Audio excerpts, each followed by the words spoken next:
Hi hello everyone, எல்லோரும் எப்படி இருக்கீங்க? நான் நல்லா இருக்கேன். நீங்கள் நல்லா இருக்கீங்களா? ஸோ இன்றைக்கி என்ன பார்க்க போகிறோம் அப்படின்னா, பச்சை பட்டாணி வச்சு குருமா தான் செய்ய போகிறேன் நான்.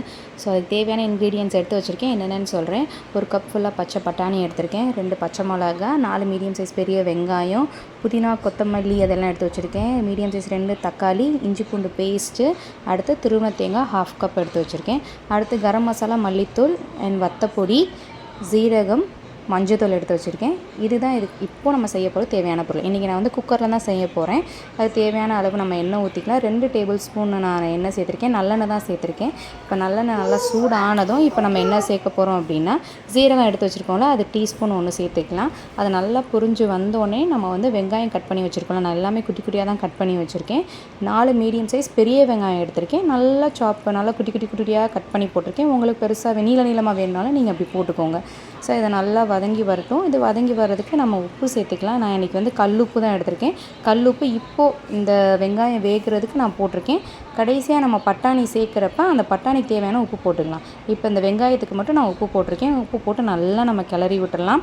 ஒரு கோல்டன் ப்ரௌன் கலர் வர வரைக்கும் இதை நல்லா வதக்கி விட்டுடலாம். வதக்கி விட்டதுக்கப்புறம் மட்டும் நம்ம பச்சை மிளகா எடுத்தேன், கட் பண்ணி வச்சுருக்கேன்ல, 2 குண்டு மிளகா நான் எடுத்திருக்கேன். அது குட்டி குட்டியாக நறுக்காமல் கொஞ்சம் மீடியம் சைஸாக நான் நறுக்கி வச்சுருக்கேன், அதையும் சேர்த்துக்கலாம். 2 பச்சை மிளகா காரத்துக்கு போதும். உங்களுக்கு வேணும் அப்படின்னா நீங்கள் எக்ஸ்ட்ரா கூட நீங்கள் ஆட் பண்ணிக்கோங்க. நெக்ஸ்ட் இது நல்லா வதங்கி வந்ததுக்கப்புறமாட்டு இஞ்சி பூண்டு பேஸ்ட் வந்து 1 டேபிள் ஸ்பூன் எடுத்திருக்கேன். உங்களுக்கு இன்னும் அந்த ஃப்ளேவர் இன்னும் வேணும் அப்படின்னு நினச்சிங்கன்னா இன்னும் ஒரு 1/2 ஸ்பூன் நீங்கள் சேர்த்துக்கோங்க. எனக்கு வந்து நான் செய்கிற அளவுக்கு இந்த இஞ்சி பூண்டு பேஸ்ட் வந்து போதும். இது 3ம் சேர்ந்து நல்லா அந்த ஸ்மாஷ் ஆகி நல்லா வர வரைக்கும் நல்லா வதக்கி விட்டுட்டே இருங்க. வதக்கி விட்டதுக்கப்புறமாட்டு கருவேப்பிலை, கொத்தமல்லி, புதினா இது 3யுமே எல்லாமே நான் குட்டி குட்டியாக நறுக்கி வச்சுருக்கேன். பெருசாக வேணும்னாலும் நீங்கள் போட்டுக்கோங்க. நான் வந்து நல்லா 3யுமே நல்லா வாஷ் பண்ணிவிட்டு குட்டி குட்டியாக நறுக்கி வச்சுட்டேன். நல்லா அது எல்லாமே சேர்ந்து அந்த நம்ம புதினா கொத்தமல்லி எல்லாம் போட்டு சேர்த்து ஒரு ஸ்மெல், நல்ல ஒரு ஸ்மெல் வரும். நான் காட்டுறேன் பாருங்கள். ஸோ இந்த மாதிரி ஸ்டேஜில் இப்போ நம்ம என்ன சேர்க்க போகிறோம் அப்படின்னா, நம்ம மஞ்சப்பொடி வந்து டீஸ்பூனில் 1/2 நான் சேர்த்துருக்கேன். நெக்ஸ்ட்டு காரத்துக்கு ஏற்றாப்புல வத்தப்பொடி நான் வந்து டேபிள் ஸ்பூன் 1.5 டேபிள் ஸ்பூன் நான் சேர்த்துருக்கேன். உங்களுக்கு காரம் போதும், நம்ம ஆல்ரெடி பச்சை மிளகா சேர்த்துருக்கோம், இல்லை உங்களுக்கு ரொம்ப வேணும்னாலும் நான் சேர்க்குறத விட இன்னும் கொஞ்சம் எக்ஸ்ட்ரா நீங்கள் சேர்த்து போட்டுக்கோங்க.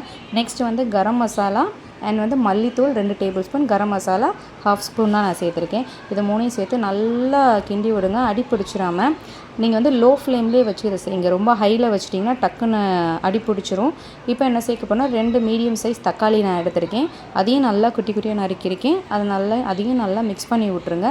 இப்போ நம்ம சேர்த்துருக்க எல்லாமே வந்து ஒன்று சேர்ந்து நல்லா ஒரு எண்ணெய் பிரிஞ்சு வரும். அந்த ஸ்டேஜ் வர வரைக்கும் நல்லா கிண்டணும். அதுக்கப்புறம் இப்போ வந்து 1 பவுல் அளவு தண்ணி நான் ஊற்றிருக்கேன், அது நல்லா வெந்து வர்றதுக்காக. இப்போதைக்கு இந்த தக்காளி வெங்காயம் போட்டது நல்லா வெந்து வரணும், அதுக்காக ஒரே 1 பவுல் தண்ணி அளவு மட்டும் நான் சேர்த்துருக்கேன்.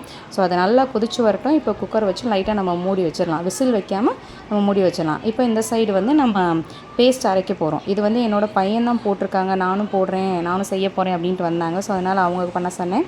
1/2 மூடி துருவின தேங்காய் எடுத்திருக்கேன், அதை சேர்த்துருக்கேன். நெக்ஸ்ட் வந்து 2 பல் பூண்டு. அடுத்தது வந்து நம்ம ஜீரகம், ஆல்ரெடி ஜீரகம் நம்ம அந்த இதில் சேர்த்துருக்கோம். இப்போ இந்த பேஸ்ட்டுக்காக அதே டீஸ்பூன் அளவு நம்ம ஜீரகம் சேர்த்துக்கலாம். இதில் வந்து ஒரு 3 டேபிள் ஸ்பூன் தண்ணி ஊற்றி ஃபஸ்ட்டு நல்லா நீங்கள் அரைச்சிக்கோங்க. அரைச்சதுக்கப்புறமாட்டு உங்களுக்கு வேணும் இன்னும் பேஸ்ட்டாக ஆகலை அப்படின்னா இன்னும் ஒரு எக்ஸ்ட்ரா 2 டேபிள் ஸ்பூன் தண்ணி சேர்த்து நல்லா அரைச்சிக்கோங்க. இப்போ நம்ம ஓப்பன் பண்ணி பார்க்கலாம். இப்போ நம்ம செஞ்சு வச்சது நல்லா வதங்கி வந்திருக்கு பாருங்கள் எப்படி வந்திருக்குன்னு.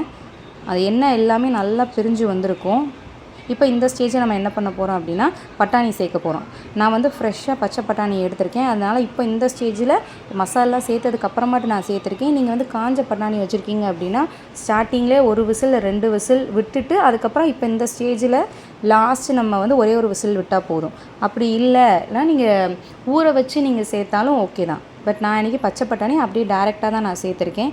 இப்போ என்ன பண்ண போகிறோம் அப்படின்னா, இப்போ இந்த பட்டாணிக்கு தேவையான அளவு தண்ணி ஊற்ற போகிறோம். நான் இன்றைக்கி வந்து 1.5 கப், இப்போ நான் எடுத்துருக்க கப்புக்கு 1.5 கப் நான் தண்ணி ஊற்றிருக்கேன். முன்னாடி சொன்ன மாதிரி தான் இப்போ பட்டாணிக்கு தேவையான அளவு உப்பு நான் சேர்த்துருக்கேன்.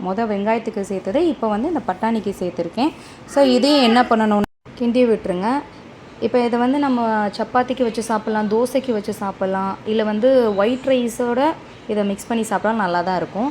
இப்போ இதை வந்து மீடியம் ஃப்ளேமில் வச்சுட்டு 2 விசில் நான் விடுறேன். 2 விசில்லே இது நல்லா வெந்து வந்துடும். ஏன்னா பச்சை பட்டாணி அப்படிங்கிறனால டக்குன்னு வெந்துடும். இதில் நீங்கள் உருளைக்கிழங்கு ஆட் பண்ணணுனாலும் நீங்கள் ஆட் பண்ணலாம். குருமா மாதிரி நம்ம சப்பாத்திக்கு செஞ்சு சாப்பிட்ணும்ல, ஸோ அந்த மாதிரி சாப்பிட்னாலும் நீங்கள் அதில் வந்து இப்போ இந்த ஸ்டேஜில் வந்து உருளைக்கிழங்கு சேர்த்து இதே 2 விசில் நீங்கள் விட்டுறலாம். இப்போ பாருங்கள், ஓப்பன் பண்ணி காட்டுறேன். ஸோ நல்லா எல்லாம் வெந்து வந்துருச்சு. இப்போ பார்க்குறதுக்கு கொஞ்சம் அந்த குழம்பு மாதிரி தான் இருக்கும். குருமா மாதிரி வர்றதுக்கு வந்து நம்ம அந்த பேஸ்ட் அரைச்சி வச்சுருக்கோம்ல, அதை ஊற்றி நம்ம ஒரு 5 மினிட்ஸ் நல்லா கொதிக்க விட்டு வச்சா தான் அந்த மாதிரி வரும். இப்போ என்ன பண்ண போகிறோம், நம்ம சேர்த்து அரைச்சி வச்சுருக்கிற அந்த பேஸ்ட்டை இப்போ நம்ம உள்ளே சேர்த்துடலாம். உள்ளே சேர்த்துட்டு நல்லா மிக்ஸ் பண்ணி விட்ருங்க. இதுக்கப்புறம் நீங்கள் வந்து ஒரு கடாயில் சேர்த்து நீங்கள் கொதிக்க வச்சாலும் ஓகே தான், இல்லை இப்படியே குக்கர்லேயே வச்சு நீங்கள் செஞ்சாலும் ஓகே தான். நான் எனக்கு வந்து ஃபுல்லுமே வந்து குக்கரில் வச்சு தான் செஞ்சுருக்கேன். ஸோ அதை நல்லா கிண்டி விட்டுட்டு ஒரு 5 மினிட்ஸ் ஒரு 5 to 8 மினிட்ஸ் வந்து நல்லா அது கொதித்து வரட்டும். கொதித்து வந்ததுக்கப்புறமாட்டு நான் காட்டுறேன் பாருங்கள், அது எண்ணெய் எல்லாம் நல்லா பிரிஞ்சு வந்திருக்கும். இப்போ இந்த ஸ்டேஜில் நம்ம என்ன பண்ண போகிறோம்னா எடுத்து வச்சிடலாம். எடுத்து வச்சுட்டு கொத்தமல்லி நம்ம குட்டி குட்டியாக நறுக்கி வச்சதை போட்டு எடுத்து சாப்பிட்டோம் அப்படின்னா நல்ல ஒரு டேஸ்ட்டு கொடுக்கும். ஸோ இதை செஞ்சு பாருங்கள். பிடிச்சிருந்துச்சா லைக் பண்ணுங்கள், ஷேர் பண்ணுங்கள், கமெண்ட் பண்ணுங்கள், மறக்காமல் சப்ஸ்கிரைப் பண்ணுங்கள். தேங்க்யூ.